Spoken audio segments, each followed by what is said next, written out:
গর্ভতারা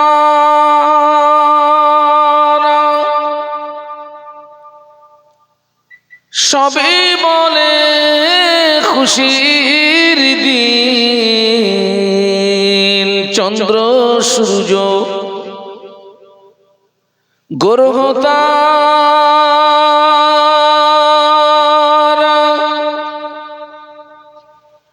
সবে বলে খুশির দিন। প্রথম যিনি তসবিহ পড়েন রহমাতুল লিল আলামিন। আল্লাহুম্মা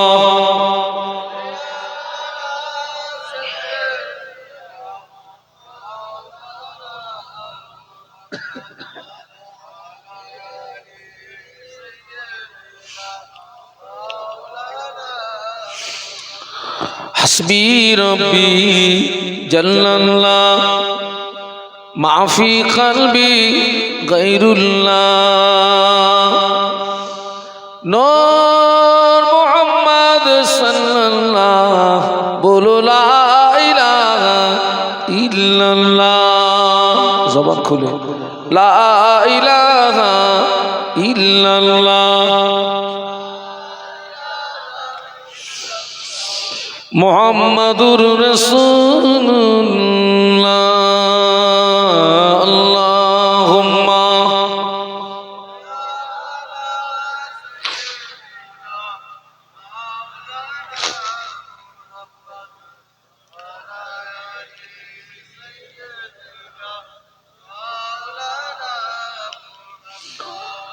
আম্মা বা'দ।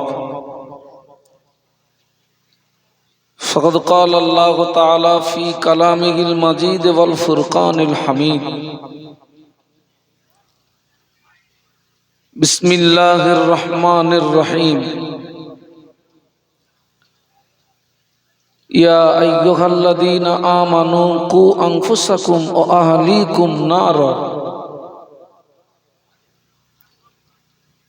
قال رسول الله صلى الله عليه وسلم আলা কুল্লুকুম রাঈন ওয়া কুল্লুকুম মাসউলুন আন রাঈয়াতিহি আও কামা ক্বালা আলাইহিস সালাতু ওয়াস সালাম।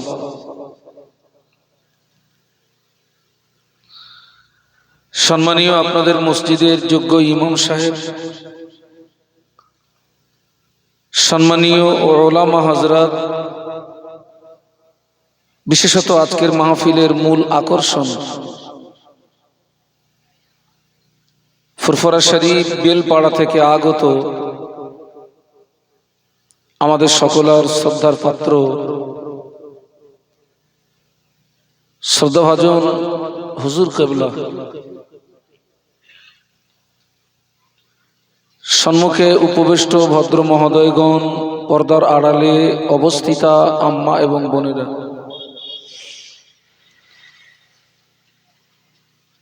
শুকরিয়া আল্লাহ পাকের দরবারে যিনি আমাদেরকে ঠান্ডাকে উপেক্ষা করে দ্বীন ও শরীয়তের কিছু জ্ঞান অন্বেষণের উদ্দেশ্যে একটি মোতাবাররক মাহফিলে উপস্থিত হওয়ার তৌফিক দান করেছেন। সকলে কৃতজ্ঞতা প্রকাশে মহব্বতের সঙ্গে বলি আলহামদুলিল্লাহ। পাশাপাশি প্রিয় নবীর মাজার মুকদ্দাসে জানাই অসংখ্য দরুদ এবং সালাম। সকলে অন্তরের অন্তরস্থল থেকে বলি সাল্লাল্লাহু আলাইহি ওয়াসাল্লাম। আল্লাহ পাকের শান, দীর্ঘদিন পরে আপনাদের সঙ্গে সাক্ষাৎ। আমার খুব মনে পড়ে গত বছরে আমি আপনাদের এই মাহফিলে এসেছিলাম।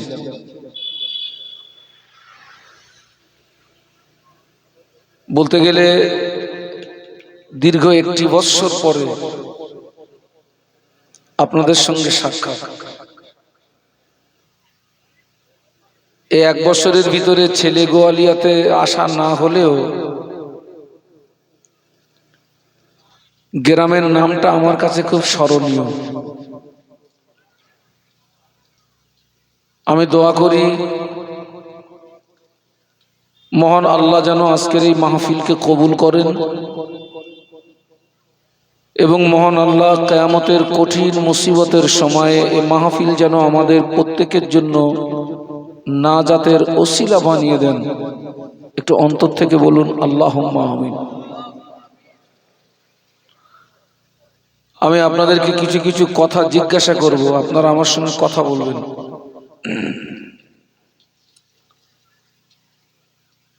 আপনাদের এই এলাকায়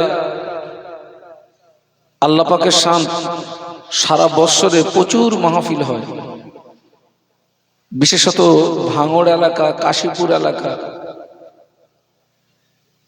এই সমস্ত এলাকায় প্রচুর মাহফিল হয়। আমার আজকে সন্ধ্যা রাতে মাহফিল ছিল আপনাদের এই পাশেই, আমি ছিলাম কাশীপুরে। আমরা যদি এখান থেকে 20-25 বছর কি 30 বছর যদি পিছিয়ে যাই, এখান থেকে 20 বছর, 25 বছর, 30 বছর আগে এত মাহফিল হতো না। এখান থেকে 20 বছর, 25 বছর, 30 বছর আগে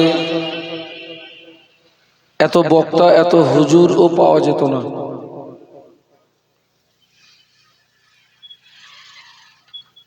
তবে 25-30 বছর আগে গুটি কতক আলেমের দ্বারাতে সমাজের মানুষ যে হেদায়েত পেয়েছিলেন, এখন মাহফিল বেড়েছে, হুজুর বেড়েছে, কিন্তু মূল জায়গাটা ঘাটতি রয়ে গেছে।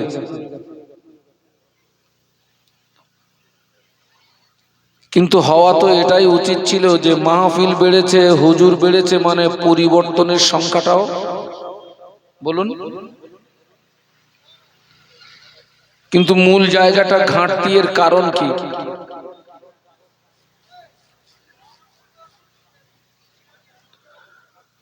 আল্লাহ পাক কোরআন শরীফের মধ্যে বলেছেন, ইয়া আইয়ুহাল্লাযীনা আমানু,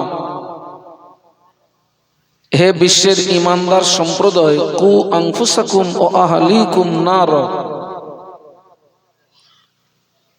নিজে জাহান্নামার আগুন থেকে বাঁচো এবং তোমার আহাল বর্গ দিগকে জাহান্নামার আগুন থেকে রক্ষা করো। একটু বলুন সুবহানাল্লাহ। আল্লাহ বলেছেন আগে নিজে বাঁচো, তারপরে আহাল বর্গ দিগকে বাঁচাও জাহান্নামার আগুন থেকে। দেখুন, আমরা নিজেরা জাহান্নামার আগুন থেকে বাঁচার চেষ্টা করি, কিন্তু আহাল বর্গ দিগকে জাহান্নামার আগুন থেকে বাঁচানোর ব্যাপারে আমাদের অনেকের কোনো ভূমিকা নেই। যেমন আমি 5 ওয়াক্ত নামাজ পড়ি, রমজান শরীফের রোজা রাখি, আল্লাহ আমাকে অর্থ দিয়েছে, হজ করেছি, আল্লাহ আমাকে অর্থ দিয়েছে, আমি যাকাত দিই।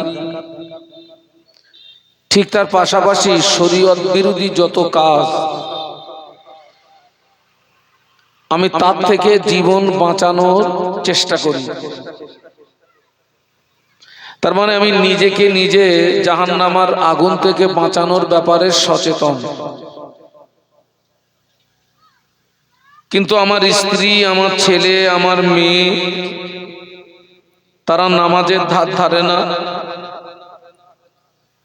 আমার স্ত্রী পর্দা করে না, মেয়ে পর্দা করে না, আমার ছেলে শরীয়ত বিরোধী কাজের সঙ্গে তার যথেষ্ট সম্পর্ক।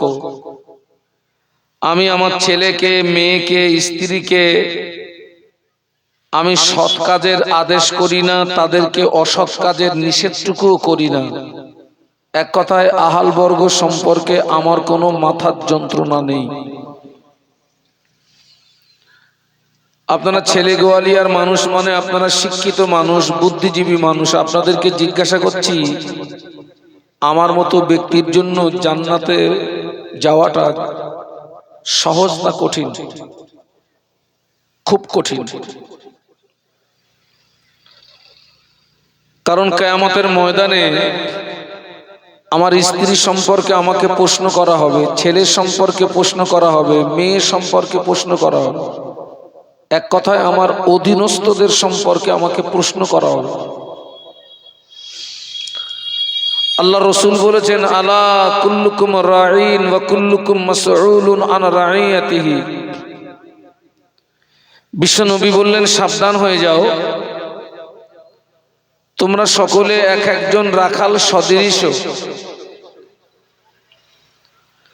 ওয়া কুল্লুকুম মাসউলুন আন রাঈয়াতিহি। আল্লাহ নবী বললেন, ওই রাখালের অধীনস্থ যারা, কিয়ামতের ময়দানে তাদের ব্যাপারে জবাবদিহি করা লাগবে। রাসূলুল্লাহর এই হাদিসের ব্যাখ্যা হলো, আমি এখানে যতক্ষণ এই চেয়ারে থাকবো আমি আপনাদের রাখাল। আমি 1 ঘন্টা থাকি আর 2 ঘন্টা থাকি, আমার একটা দায়িত্ব আছে। আমার দায়িত্ব হচ্ছে তা'মুরুনা বিল মা'রুফি ওয়া তানহাউনা আনিল মুনকার। আমি এই চেয়ারে যতক্ষণ থাকবো আমাকে সৎ কাজের আদেশ করতে হবে,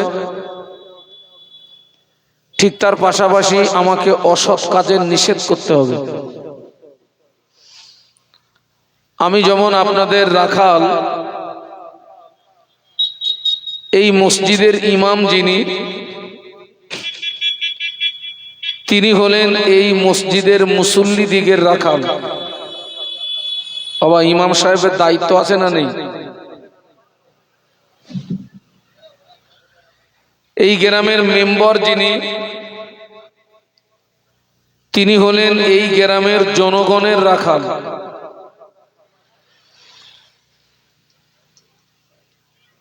আর বাড়ির গার্জিয়ান যিনি, তিনি হলেন ওই বাড়ির সদস্য দিগের রাখাল। আপনারা বিশ্বাস করুন, আমরা যদি রাখাল হিসাবে সক্রিয় ভূমিকা নিয়ে নিজ নিজ দায়িত্বগুলো পালন করতে পারতাম, আমার দৃষ্টিতে লক্ষ লক্ষ টাকা খরচ করে মাহফিল দেওয়ার তুলনায় সমাজ আরো বেশি উপকৃত হতো। একটু সুবহানাল্লাহ বলা যাবে? একটু মহব্বতের সঙ্গে বলুন। তবে দায়িত্ব পালন করতে হবে ঠিকই, তবে এর পাশাপাশি আর একটা বিষয় আমাদের মাথায় রাখতে হবে, এই দায়িত্বটা যাকে দেওয়া হবে বা দায়িত্ব যার উপরে অর্পণ করা হবে, তাকে আগে যাচাই করার দরকার তিনি দায়িত্ব পালন করার যোগ্যতা রাখেন কিনা। কারণ কোনো অযোগ্য ব্যক্তির হাতে যদি দায়িত্ব তুলে দেওয়া হয়, তার দ্বারাতে সমাজের উপকার হওয়ার তুলনায় ক্ষতি হবে বেশি। আমি একবার বলবো না যে সমাজের যোগ্য ব্যক্তির হাতে দায়িত্ব নেই, তবে ঘুরিয়ে বলবো, প্রতিটি স্তরে স্তরে, বক্তা সমাজ বলুন, ইমাম সমাজ বলুন, রাজনীতি সমাজ বলুন, মাস্টার সমাজ বলুন, ডাক্তার সমাজ বলুন, প্রতিটি স্তরে স্তরে যোগ্য ব্যক্তির তুলনায় অযোগ্য ব্যক্তির হাতে দায়িত্ব উঠে যাওয়ার কারণে সমাজ পদস্খলন হওয়ার 1 নম্বর কারণ। আপনারা জেনে রাখবেন, তাম পৃথিবীর জমিনে আল্লাহ পাক যত নবী রসুল পাঠিয়েছেন, কোন নবী এবং রসুলকে আল্লাহ পৃথিবীর জমিনে অনার্থক পাঠাননি। প্রত্যেকটা নবী রসুলের উপরে আল্লাহ দায়িত্ব দিয়ে পাঠিয়েছেন। নবীদের দায়িত্ব কি? নবীদের দায়িত্ব হলো, আল্লাহ পাক যে যুগে যে নবীকে পাঠিয়েছেন সেই নবীর 1 নম্বর দায়িত্ব হচ্ছে সেই যুগের মানুষের কাছে আল্লাহ পাকের একাত্মবাদের দাওয়াত পৌঁছে দেওয়া। একটু বলুন সুবহানাল্লাহ। আর এই দায়িত্ব পালন করতে গিয়ে অনেক নবীকে তার কওমের মানুষের কাছে মার খেতে হয়েছে, গায়ের রক্ত দিতে হয়েছে, চোখের পানি দিতে হয়েছে। আবার কোন কোন নবীকে তার জন্মভূমি ছেড়ে দিয়ে অন্যত্র চলে যেতে হয়েছে। তথাপিও তানারা আল্লাহ দিত দায়িত্ব থেকে কিঞ্চিত পরিমাণে দূরে সরে যাননি। একটু বলুন সুবহানাল্লাহ। ভাই, আমরা নবীকে ভালোবাসি তো? নবীকে ভালোবাসার দাবি করতে গেলে আপনার সমস্ত নবীদের প্রতি আমরা ঈমান এনেছি, আমরা সমস্ত নবীকে বিশ্বাস করি, রসুলকে বিশ্বাস করি। কিন্তু দুঃখ এবং কষ্ট তানাদের নীতি আদর্শ আমাদের ভিতরে কতটা আছে? আমাদের নবী হচ্ছেন পৃথিবীর জমিনে আসার দিক দিয়ে শেষ। আল্লাহ রসুল বলেছেন আউয়ালু মা খালাকাল্লাহু নূরি, আল্লাহ পাক সর্বপ্রথম আমাদের নবীর নূরকে সৃষ্টি করেন। আল্লাহ নবী পৃথিবীর জমিনে আসার দিক দিয়ে তিনি শেষ। সেই নবীর নীতি আদর্শ কিন্তু এটাই ছিল, তিনি আল্লাহ পাক তানাকে যে দায়িত্ব দিয়ে পাঠিয়েছিলেন, সেই দায়িত্ব পালন করতে গিয়ে আমাদের নবীকে মার খেতে হয়েছে না হয়নি? দান শহীদ হলো, তায়েফের জমিনে রক্ত দিতে হলো, শেষ পর্যন্ত জন্মভূমি ছেড়ে দিয়ে মক্কা থেকে মদিনাতে চলে যেতে হলো। তথাপি আল্লাহর রসুল তিনি তানার দায়িত্ব থেকে কিঞ্চিত পরিমাণে দূরে সরে যাননি। আরো জোরে বলুন সুবহানাল্লাহ। সেই নবীর নীতি আদর্শ আমাদের ভিতরে কোথায়? একজন সাহাবী নবীকে জিজ্ঞাসা করলেন, ইয়া রাসূলুল্লাহ মাতা সা, হুজুর কিয়ামত কবে হবে? তো আল্লাহ নবী ওই সাহাবীকে ঘুরিয়ে জিজ্ঞাসা করলেন, বাবা তুমি কিয়ামতের সংবাদ নিচ্ছ, কিয়ামতের খবর নিচ্ছ, আচ্ছা বলো তো তুমি কিয়ামতের জন্য কি অর্জন করেছো, কি আছে তোমার? ওই সাহাবী জবাব দিয়েছিলেন, ইয়া রাসূলুল্লাহ হাবিবাল্লাহ, হুজুর আমি কিয়ামতের জন্য কিছুই অর্জন করতে পারিনি, আমি কিয়ামতের জন্য কিছুই সঞ্চয় করতে পারিনি, তবে আমি আল্লাহর রাসূলকে ভালোবেসেছি।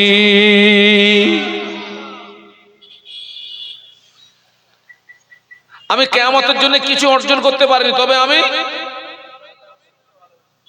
আল্লাহ নবী ঘুরিয়ে বলেছিলেন, ও বাবা সাহাবী, তোমার দাবি যদি সত্য হয়, আমি আল্লাহ নবী বলছি ওই দাবি তোমাকে কিয়ামতের ময়দানে নাজাত করিয়ে দেবে।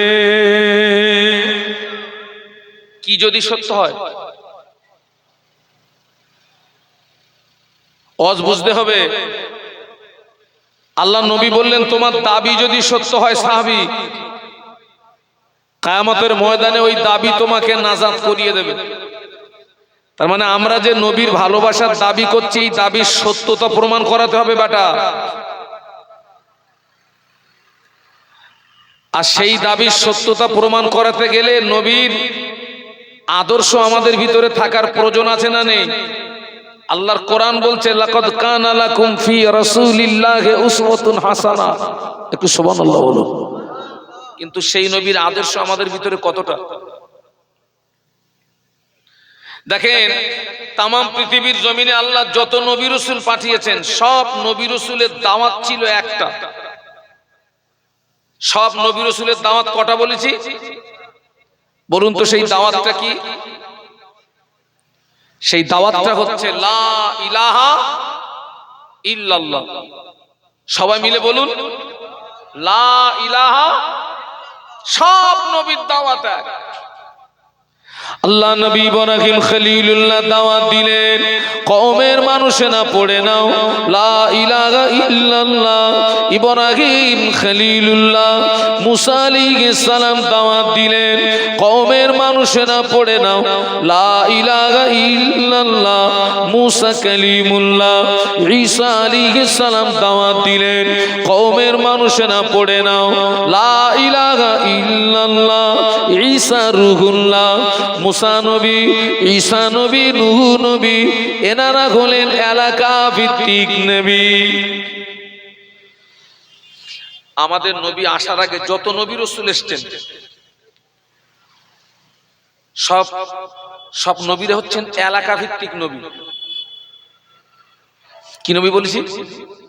কোন নবী একটা এলাকার নবী, কোন নবী একটা গোত্রের নবী, কোন নবী কয়েকজন ব্যক্তির নবী। আমাদের নবী এলাকা ভিত্তিক নবী নন, আমাদের নবী গোত্র ভিত্তিক নবী নন, আমাদের নবী ব্যক্তি বিশেষ নবী নন, আমাদের নবী হলেন মানব জাতের নবী। শুধু তাই নয়, আমাদের নবী শুধু মানব জাতের নবী নয়, মানবের নবী, দানবের নবী, গাছের নবী, মাছের নবী। শুধু তাই নয়, জমিনের পাথরগুলো পর্যন্ত আমাদের নবীকে দেখে সালাম জানাতো। মহব্বতে বলতে পারলেন না? এই জমিনের পাথর আমাদের নবীকে দেখে, পাথর নবীকে চিনল বেটা। দুঃখ আমরা এখনো নবীকে পূর্ণাঙ্গ, আল্লাহ নবীকে আল্লাহ পৃথিবীর জমিনে পাঠালেন। ইউরোপের ঐতিহাসিকরা আমাদের নবীর যুগটাকে মূর্খের যুগ হিসাবে আখ্যায়িত করেছিলেন, বর্বরতার যুগ, অন্ধকারের যুগ। কেননা ওই জমানায় একদল মানুষ তারা ছিল সূর্য উপাসক, একদল ছিল তারকা উপাসক, একদল ছিল অগ্নি উপাসক। কারো স্রষ্টা সূর্য, কারো স্রষ্টা তারকা, কারো স্রষ্টা আগুন। যে যুগে মানুষ মারামারি, কাটাকাটি, হিংসা বিদ্বেষের ভিতরে ডুবেছিল। শুধু তাই নয়, অধিকাংশ কাফেররা তাদের জীবিত কন্যা সন্তানগুলোকে নিজে হাতে কবর দিত। আল্লাহ কোরআন শরীফের ভিতরে বললেন, বিআইয়ি যামবিন কুতিলাত, কোন অপরাধে এদেরকে মারলি। এই রকম পরিস্থিতিতে আল্লাহর নবী আসলেন। আল্লাহর নবী আসলেন, মায়ের গর্ভে আব্বাকে হারালেন, 6 বছর বয়সে মাকে হারালেন, 8 বছর বয়সে দাদুকে হারালেন। বিশ্বনবী দাদুজি ইন্তেকালের পরে দেখাশোনার দায়িত্ব নিলেন চাচা আবু তলেব। ওই আবু তলেবের তত্ত্বাবধানে থাকাকালীন 40 বছর বয়সে আল্লাহ পাক আমাদের নবীকে রিসালাতের দায়িত্ব দিলেন। বলুন সুবহানাল্লাহ। বিশ্বনবী নবুয়ত পেয়েছে কত বছর বয়সে? 40 বছর বয়সে তিনি নবুয়তের দায়িত্ব পেলেন। এই নবুয়ত প্রাপ্তির আগ পর্যন্ত তিনি হচ্ছেন হুকমান নবী, আর নবুয়ত প্রাপ্তির পর থেকে তিনি হচ্ছেন হাকিকাতান নবী। তিনি রিসালাতের দায়িত্ব পেয়ে তিনি কিন্তু বাড়িতে বসে থাকেননি, গোপনে গোপনে গোপনে গোপনে গোপনে গোপনে আত্মীয় স্বজন, বন্ধু বান্ধবের কাছে দাওয়াত পৌঁছে দিলেন। একটু মহব্বতে বলবেন না?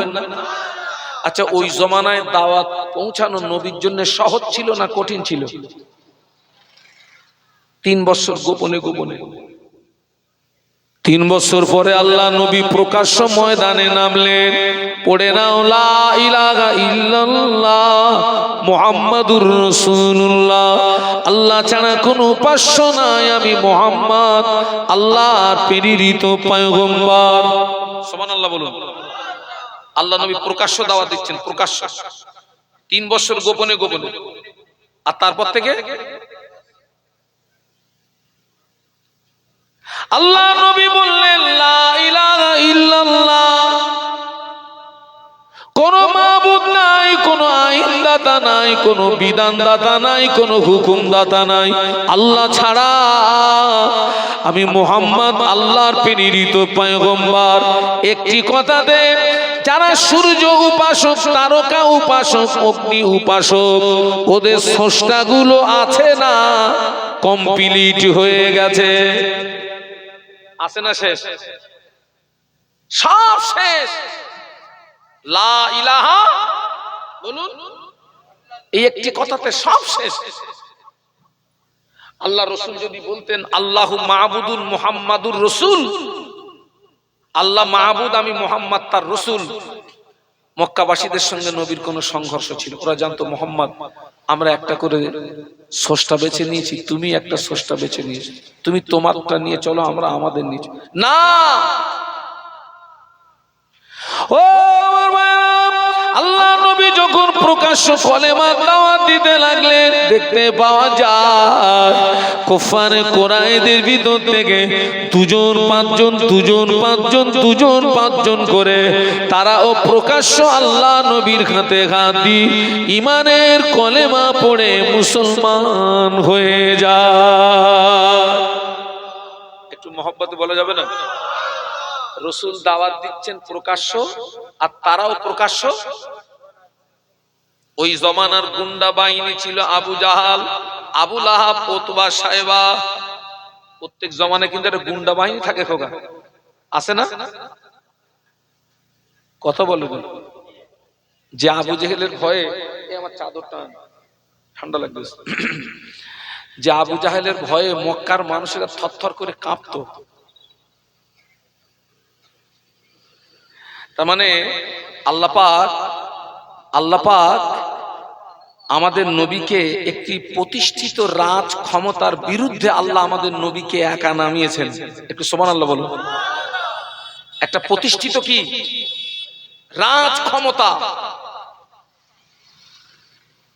ও আমার ভাইরা, আল্লাহ নবী যখন প্রকাশ্য দাওয়াত দিতে লাগলেন, কুফারে কুরাইশদের ভিতর থেকে দুজন পাঁচজন করে যখন ইসলাম গ্রহণ করতে লাগলো, আবু জাহাল, আবু লাহাব, উতবা, সাইবা, ওদের গাত্রদাহ বেড়ে গেল, গায়ে জ্বালা শুরু হলো।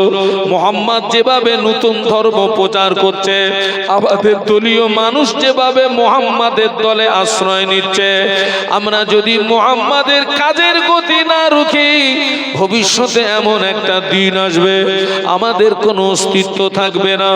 অতএব যে কোনো প্রসেসে মুহাম্মাদের কাজের গতি রুখতে হবে। ওরাই সলা পরামর্শ করে আবু জাহাল, আবু লাহাব, উতবা, সাইবা এই সলা পরামর্শ করে ওরা নবীর গার্জেন আবু তলেবের কাছে এসছে।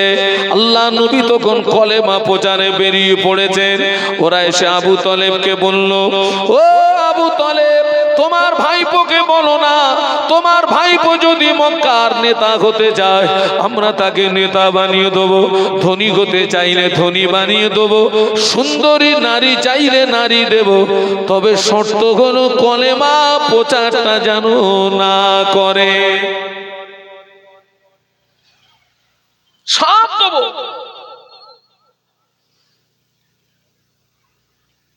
কাফেররা, আল্লাহর নবী তো আল্লাহর দেওয়ার দায়িত্ব পালন করছিলেন। কাফেররা আল্লাহর নবীকে আল্লাহর দেওয়ার দায়িত্ব থেকে এড়িয়ে রাখার জন্য যে অফার দিয়েছিল বাবা, বর্তমান দুনিয়াও চলছে ওই তিনটে বিষয়ের উপরে। একটু লক্ষ্য করুন, আজ তামাম পৃথিবীর জমিনে মারামারি, কাটাকাটি, খুনোখুনি, এর মূল উদ্দেশ্য কি? কি কি? আমি নেতা হব, আমি ধনী হব, আর রাতে যদি একটা সুন্দরী নারী পাই জীবন ধন্য হয়ে যাবে।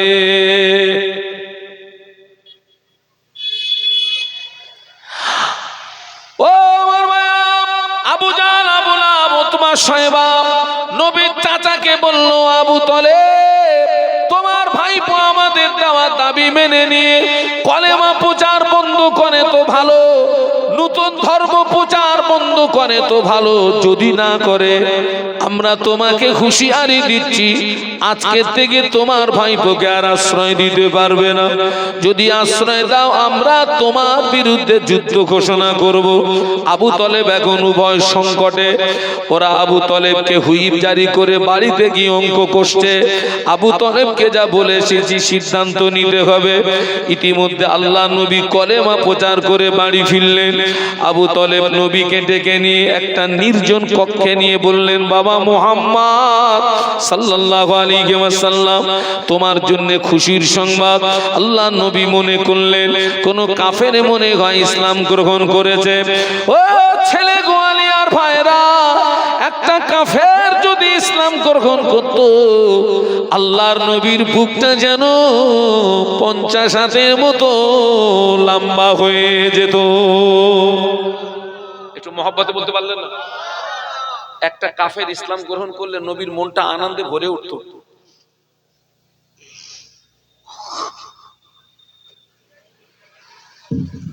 আল্লাহ নবী বললেন, চাচা যান, কি খুশির সংবাদ বলুন। ও বাবা মুহাম্মদ, মক্কার বিশিষ্ট ব্যক্তিরা বলে গেল, তুমি যদি মক্কার নেতা হতে চাও তারা তোমায় নেতা বানিয়ে দেবে, ধনী হতে চাইলে ধনী বানিয়ে দেবে, সুন্দরী নারী চাইলে নারী দেবে বাবা, তবে শর্ত হলো কলেমা প্রচারটা করা যাবে না। আল্লাহ নবী বলেছিলেন, ও চাচা যান, আপনি ওদেরকে বলে দেন, যদি ওদের দাঁড়াতে সম্ভব নয়, ওরা যদি আমার এক হাতে আসমানের চাঁদ এনে দেয়, অপর হাতে যদি আসমানের সূর্য এনে দেয়, এক হাতে আসমানের চাঁদ, অপর হাতে যদি আসমানের সূর্য এনে দেয়, তথাপিও মুহাম্মদ আল্লাহর দেওয়া দায়িত্ব কলেমা প্রচার বন্ধ করতে পারবে না। একটু জোরে বল না বাবা। এই চিনি কই সুগার ফল করতেছে আছে। একটু দরুদ শরীফ আল্লাহুম্মা।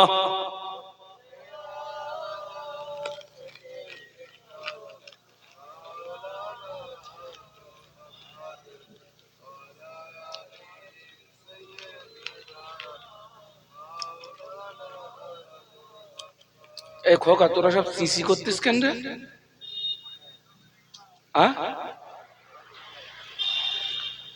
না, এখন তো শীতের সময় ভাই, আমি যদি ওই ফতোয়া এখন দিই ওরা মানবে না। খোকা একটু সামনের দিকে আসবে। আমি কি ইংরাজিতে বলেছি? এই খোকা একটু সামনের দিকে আসবে। এই সোনা, একটু সামনের দিকে আসবা। এই খোকা, তোদের দুটো পায়ে ধরে বলতেছি একটু সামনের দিকে আসবি। ওই দেখো সব চুপ করে বসে রয়েছে। আসো। ওরা মনে হচ্ছে পায়ে ধরে খুশি না। আচ্ছা ঠিক আছে, তোদের যেখানে ধরলি খুশি হইস, আমি ওই জায়গায় ধরে বলতেছি আসবি। আর একটু কলেমার জিকির, লা ইলাহা। এসো এসো এসো এসো সোনা, তোমরা এসো, আসো। জবান খুলে লা ইলাহা ইল্লাল্লাহু মুহাম্মাদুর রাসূলুল্লাহ। আল্লাহুম্মা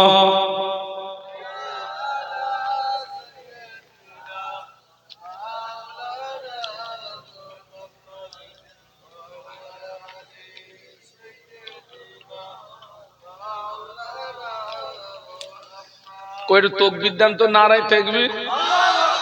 এ তো 3:30টার আওয়াজ দিলি বাবা। আমি তো 3:30টার হুজুর না খোকা, একটু আওয়াজ দে নারায়ে তাকবীর। আমার দাদা পীরের হক সিলসিলা, আমার দাদা পীরের হক সিলসিলা, নারায়ে তাকবীর। জবান খুলে জিকির, লা ইলাহা ইল্লাল্লাহ। মাশাআল্লাহ মাশাআল্লাহ।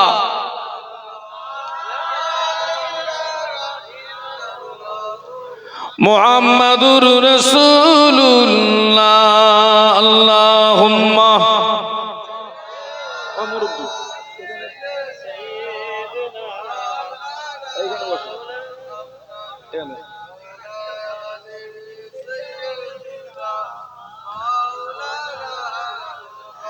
আল্লাহ নবী সাফ বললেন, চাচা যান, যদি ওদের দ্বারাতে সম্ভব নয়, ওরা যদি আমার এক হাতে আসমানের চাঁদ, অপর হাতে যদি আসমানের সূর্য এনে দেয়, তথাপিও মুহাম্মদ আল্লাহর দেওয়া দায়িত্ব কলেমা প্রচার বন্ধ করতে পারবে না।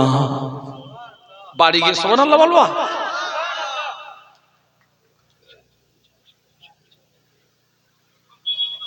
যে কোনো একটা, কোনটা? আচ্ছা ঠিক আছে। ন্যায় ও সত্যের উপরে দাঁড়িয়ে থাকাটা সহজ না কঠিন? বলুন বলুন বলুন। ও আবু তালেব ওই সময় বলেছিল, বাবা মুহাম্মদ, তুমি যদি তোমার দায়িত্ব দায়িত্ব থেকে পিছিয়ে না আসো মনে হয়, আজকে থেকে মনে হয় তোমাকে আর আশ্রয় দিতে পারলাম না। ন্যায়ের উপরে থাকতে গেলে বাপ পালাতে পারে, মা পালাতে পারে, ছেলে পালাতে পারে, মেয়ে পালাবে, বিবি পালাবে, প্রতিবেশী পালাবে, সবাই দূরে সরে যাবে। এরপরে যদি আপনি ন্যায়ের উপরে মজবুতির সঙ্গে দাঁড়িয়ে থাকতে পারেন, ওই সময় আল্লাহর পক্ষ থেকে তোর উপরে রহমত নাজিল হবে। একটু জোরে বলো। কটা মানুষ ন্যায়ের উপরে আছে এখন? এখন তো সব হগল বগল করে চলতেছে। কি করে চলতেছে?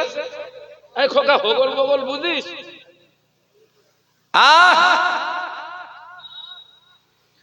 আল্লাহ নবী ১৫০০ বছর আগে বলেছিলেন, ইসমিউর রাজুলু মুমিনান ওয়া ইউমসি কাফিরান ওয়া ইউমসি মুমিনান ওয়া ইসমিউ কাফিরান। আল্লাহ নবী বললেন, আখিরি জামানা আমার একদল উম্মতি সকালবেলা ঈমান আনবে, সন্ধ্যাবেলা কাফের হবে, আবার সন্ধ্যাবেলা ঈমান আনবে, সকালবেলা কাফের হয়ে যাবে। আল্লাহ নবী বললেন, আখিরি জামানা হাতের তালুতে আগুন রাখা যত না কষ্ট হবে বাবা, তার চেয়ে আরো বেশি কষ্ট হবে ঈমান নিয়ে বেঁচে থাকা। হাতের তালুতে কি আগুন রাখা যাবে? যারা চুপ করে আছো মনে হয় পারবা টারবা। কাঠ পুড়ে পুড়ে দলা দলা দলা দলা আগুন বাড়া, কাঠ পুড়ে পুড়ে দলা দলা দলা দলা আগুন বাড়া। ওই আগুনের তলা যদি হাতের তালুতে তুলে দেওয়া হয়, রাখা যাবে না। আল্লাহ নবী বললেন, তার চেয়ে আরো বেশি কষ্ট হবে ঈমান নিয়ে বেঁচে থাকা।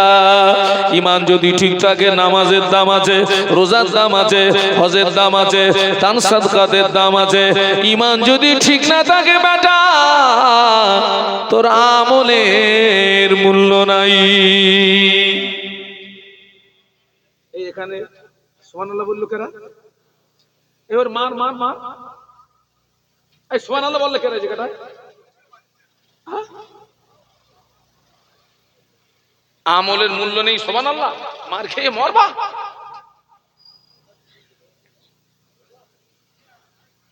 এখান থেকে ২০ বছর ৩০ বছর আগে অধিকাংশ মসজিদ ছিল কাঁচা, কিন্তু মুসল্লিদের ঈমান ছিল পাকা। একটু সুবহানাল্লাহ বলুন এইবার, আরো জোরে বলুন। আর এখন অধিকাংশ মসজিদ পাকা হয়ে গিয়েছে, কিন্তু অধিকাংশ মুসল্লিদের ঈমান দুর্বল হয়ে গিয়েছে। মানেন না? মানেন না? শুধু নামাজ পড়লে হবে?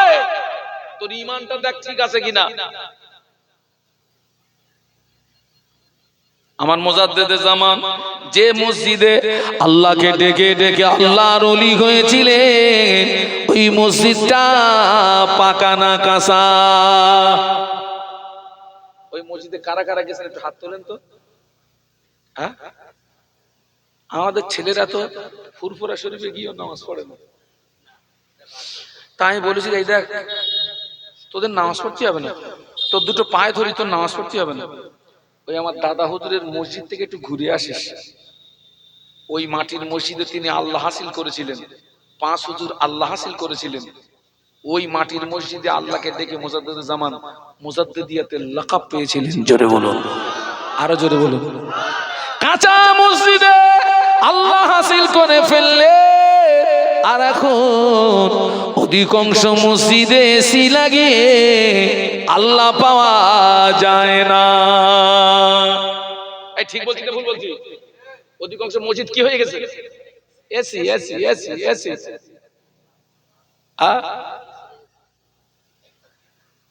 এই মুরব্বীরা বলতে পারবে, আগে আমাদের বাপ চাচারা যে সমস্ত বাথরুম করেছিল, বাথরুম ওই বাথরুম ছিল পাটকাঠির বেড়া, চটের দরওয়াজা আর জমিন খোঁড়া। ওখানে গিয়ে বসলে আল্লাহর রহমতে কোনো ওষুধ খাওয়া লাগতো না, বসলে খোলসা হয়ে বাথরুম হয়ে যেত। আর এখন পাছা এত ভদ্র হয়ে গেছে, পাথর না হলে পায়খানা হয় না। পাছাও ভদ্র হয়ে গেছে, ও টাইস না হলে বেরোচ্ছে না, তাও আমার শুধু বেরোচ্ছে না, ওষুধ কাটি হচ্ছে, ওষুধ কাটি হচ্ছে, ওষুধ দিয়ে চেপে বেরোচ্ছে। হ্যাঁ,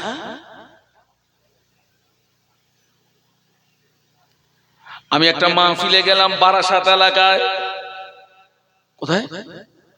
ওই বাড়িতে, যে বাড়িতে আমাকে বসার জায়গা দিল, ওই বাড়িটা তৈরি করতে খরচ হয়েছে 2.5 কোটি টাকা। কত বলেছি? আমার 14 পুরুষ একসঙ্গে 2.5 কোটি টাকা দেবে, তোর হুজুরও দেখবি একসঙ্গে 2.5 কোটি।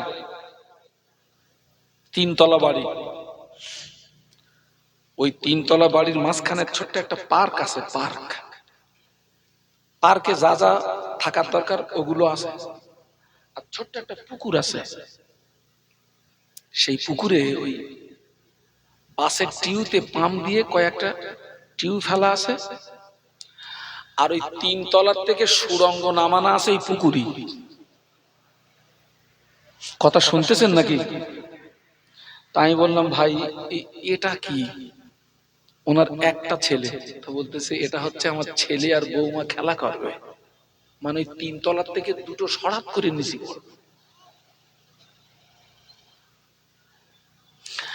তাই বললাম, যদি 2.5 কোটি টাকা যদি ঘর তৈরি করে, নিশ্চয়ই অন্য লোকের যা বাথরুম সেই তুলনায় এ লোকের বাথরুমটা কি আলাদা হবে তো নাকি? আমার তখন পেশাবও লাগেনি, পায়খানাও লাগেনি। আমি বলছি, ভাই আমি একটু বাথরুমে যাবো। দরজা খুলে দিয়েছে, ঢুকেছি। তো আমি সব বাথরুম দেখতেছি, তা ওখান থেকে বেরিয়ে আসবো, সেখানে আপনার কি বলে উজু করার জায়গা আছে। তা আমি দেখলাম সেই যতক্ষণের ভিতরে এসেছি, একেবারে উজু না করে যাই, উজুটা করে যাই। আল্লাহরে পাক দিছি এক জায়গায়, পানি বেরোচ্ছে আর এক জায়গা দিয়ে। আমি গিয়েছি উজু করতে, গোসল করে বেরিয়ে এসছি। যেই বাইরে এসছি, পানিওয়ালা বলে, হুজুর আপনার গায়ে পানি কেন? ভাই পাক দিয়েছি এক জায়গা, মাল বেরোচ্ছে আর এক জায়গা দিয়ে, আমি বুঝতে পারিনি। এখন বাথরুমে যেতে কিন্তু পড়াশোনা করে যেতে হবে খোকা। পাক দিবি এক জায়গায়, মাল বেরোবে আর এক জায়গায়। কত উন্নত হয়ে গেছে। এখান থেকে বিগত কদিন আগে ফুরফুরা শরীফের শ্রদ্ধাভাজন তাহের সিদ্দিকী হুজুরের জবানে একটা ওয়াজ শুনছিলাম।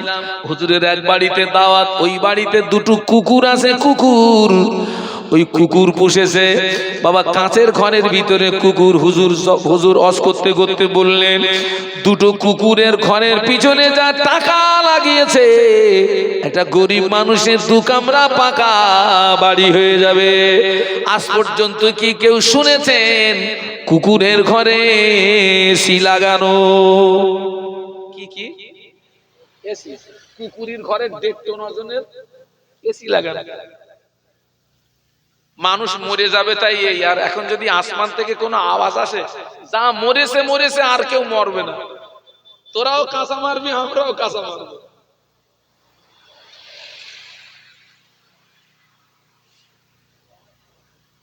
ও আমার মায়েরা, আবু তালেব বলে, বাবা মুহাম্মদ, তুমি যদি তোমার দায়িত্ব থেকে শুনে না আসো বাবা, মনে হয় তোমাকে আর আশ্রয় দিতে পারলাম না।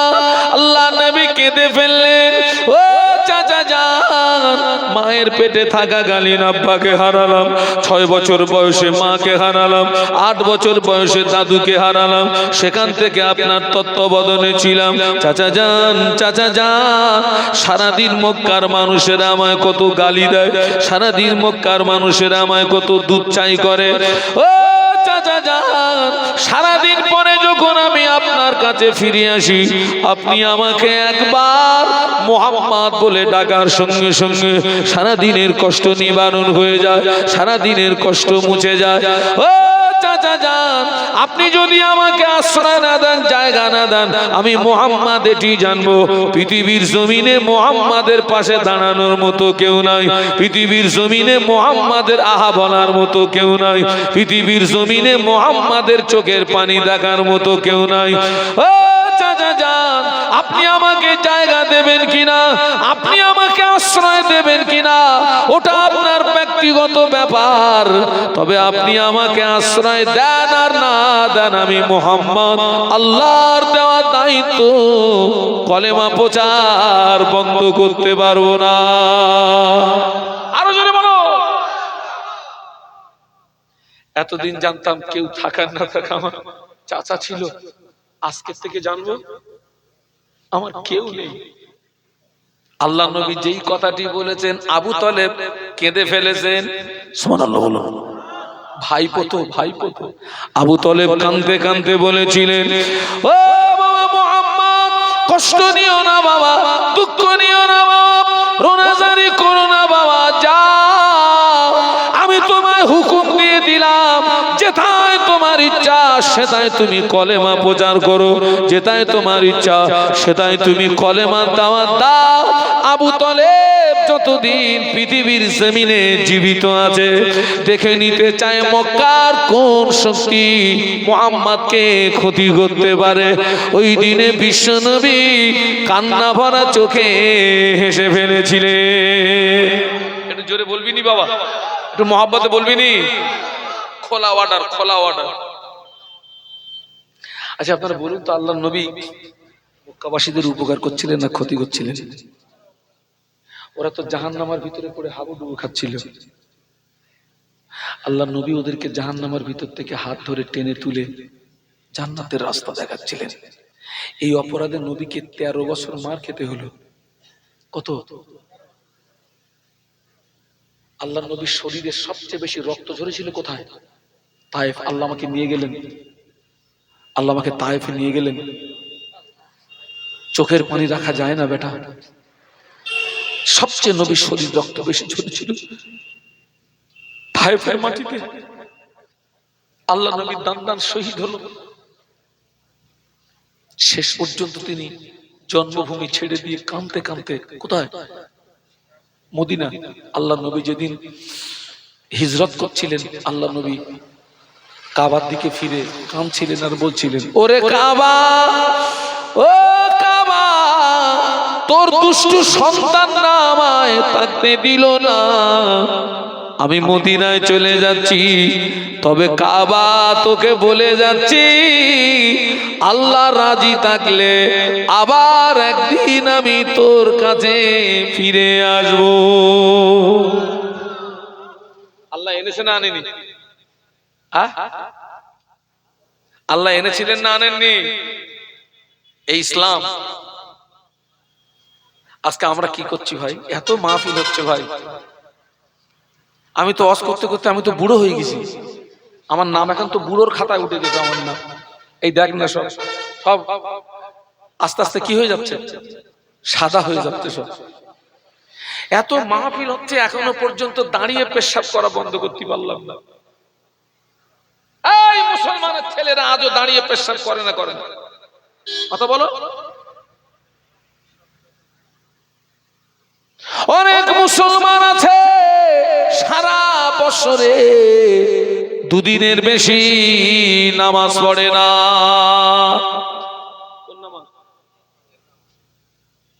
শুধু ঈদের নামাজ পড়ে, জুমার নামাজ পড়ে না, 5 ওয়াক্ত নামাজ পড়ে না।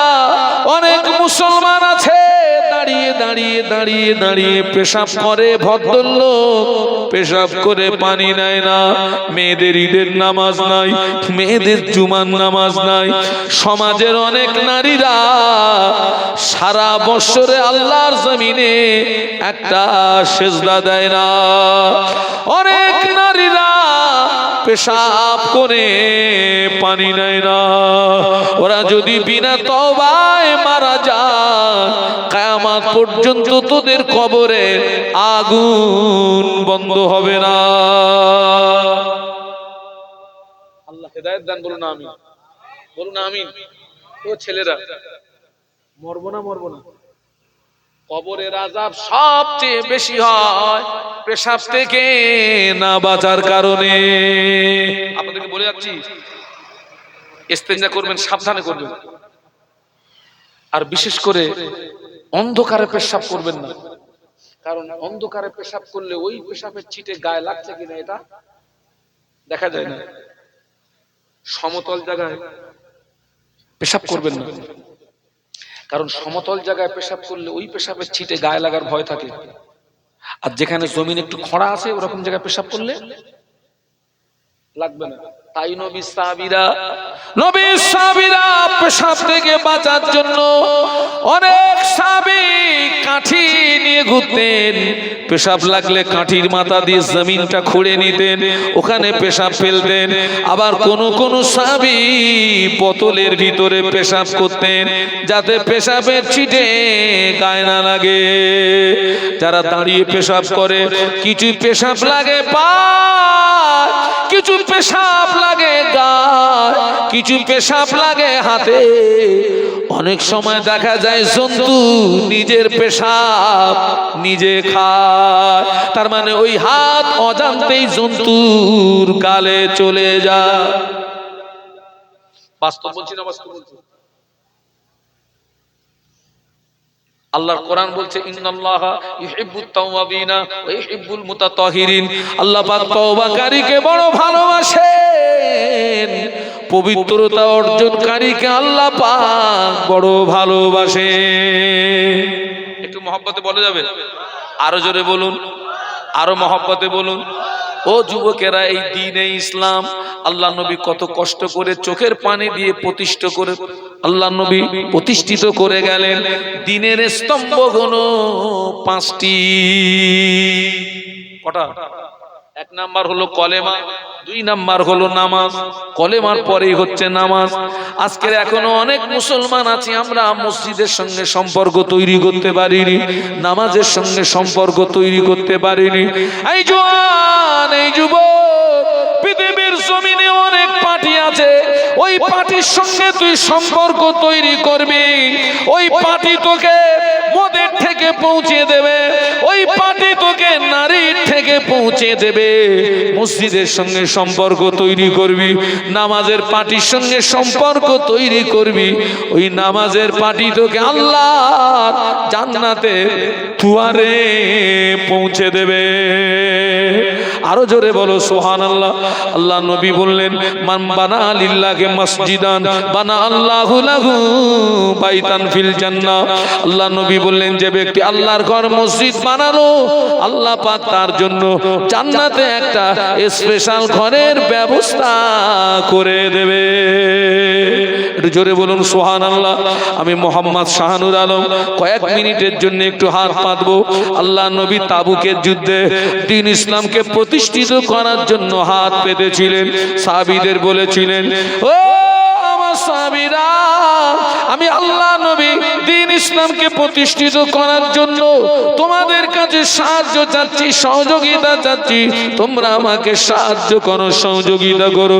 নবী পাকের সাহাবীরা যে যার সামর্থ্য অনুযায়ী টাকা পয়সা দিয়ে, অস্ত্র শস্ত্র দিয়ে আল্লাহ নবীকে সাহায্য করতে লাগলেন। মেয়েরা কেউ কানের খুলে, কেউ নাকের খুলে, কেউ গলার খুলে, কেউ হাতের খুলে আল্লাহ নবীকে দিলেন। আল্লাহ নবীর সামনে সম্পদের একটা টিলা হয়ে গেল, একটা স্তূপ হয়ে গেল। আল্লাহ নবী দেখেছেন সবাই এসেছে, আবু বকর এখনো আসে নাই। আল্লাহ নবী বললেন আমার আবু বকর কোথায়? একটুখানি দূরে একটা পিলিয়ারের গোড়ায় নিজের শরীরটাকে সংকুচিত করে দাঁড়িয়েছিলেন। লাব্বাইক ইয়া রাসূলুল্লাহ, হুজুর আমি আবু বকর হাজির আছি। ও আবু বকর, সবাই দিল, তুমি তো কিছু দিলে না।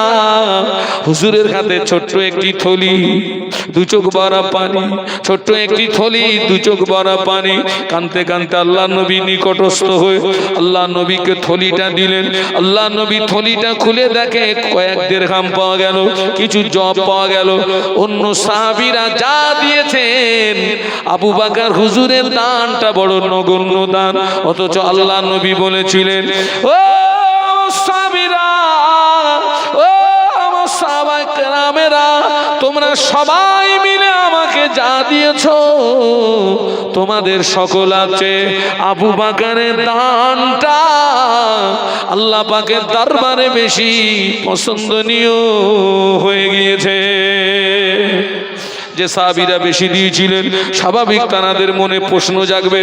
আল্লাহ নবী ওই সাহাবীদের ডাকলেন, ওমরকে ডাকলেন, আলীকে ডাকলেন, উসমান গনি রিদওয়ানুল্লাহ তাআলা আলাইহিম আজমাইনদের ডাকলেন। ও বাবা ওমর, বাবা আলী, বাবা উসমান, তোমরা আমাকে কতটা দিলে, বাড়িতে কতটা রেখে আসলে?